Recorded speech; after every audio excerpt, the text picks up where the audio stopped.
Hello, good evening to all. सुंदर दिवसाची छान अशी सुंदर सुरुवात झालेली होती. अरे, पण हे काय होतं आहे? चक्क गॅस ओट्यावर चढून अशी कोणती रेसिपी बनवत आहे? तर सांगते, पण त्याआधी मी आज पूर्ण डेली रुटीन शेअर करते. सर्वात आधी मी सकाळी उठून ब्रश केला आणि गरम असं पाणी पिऊन घेतलं. वरचं माझं सर्वात पहिलं काम घराला झाडू लावणे आणि त्यानंतर फरशीसुद्धा पुसून घेणे. सकाळी उठून हे 2 कामं जरी केले तरी घर एकदम प्रसन्न वाटतंय. आज सकाळी रोजच्यापेक्षा थोडं लवकर उठायचं होतं, कारण आजपासून आई उन्हाळी कामाला सुरू करणार होते. हे काम म्हणजेच वाळवण्याचे पदार्थ तयार करायला सुरुवात करणे. तर झाडू पोछा होईपर्यंत आईने सर्व अंगण झाडून काढून सडासुद्धा टाकलेला होता.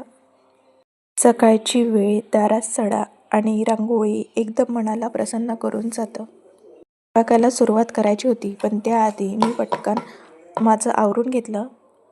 थोडासाही वेळ वेस्ट न करता किचनमध्ये गेली, तर आईने स्वतःसाठी चहा मांडलेला होता आणि माझ्यासाठी पण मांडून ठेवलेला होता. तोच चहा मी गरम करून आधी चहा घेतला, त्यानंतर स्वयंपाकाला सुरुवात केली. व्हिडिओमध्ये तुम्ही बघितलं होतं की मी डब्यासाठी ढेमस म्हणजेच टिंडा चिरून ठेवला होता. त्याचीच आज मला भाजी करायची होती आणि व्हिडिओ समोर मागे होत आहे. समजून घ्या. स्वयंपाकाची तयारी करताना आधी मी कणिक भिजवून ठेवते आणि त्यानंतर भाजी करते आणि त्यानंतर कुकर लावते. कणिक भिजवून झालेली होती आणि मग भाजीसाठी मी टोमॅटो आणि कांदा चिरून घेतला.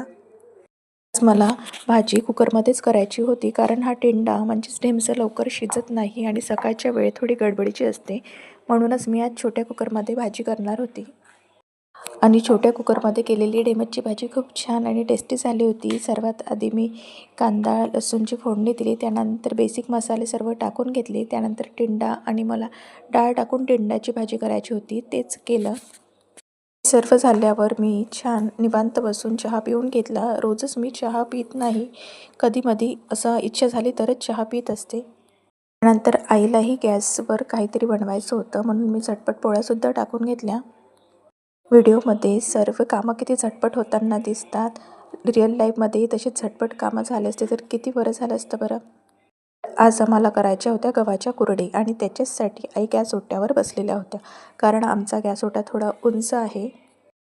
कुरडईसाठी जे आपण तयार करतो ते व्यवस्थित मिक्स झालं पाहिजे आणि ते गॅस ओट्याजवळ उभं राहून आईला व्यवस्थित मिक्स करता येत नव्हतं, म्हणूनच आई गॅस ओट्यावर चढलेल्या होत्या आणि मी त्यांना तो पदार्थ करायसाठी मदत करत होती.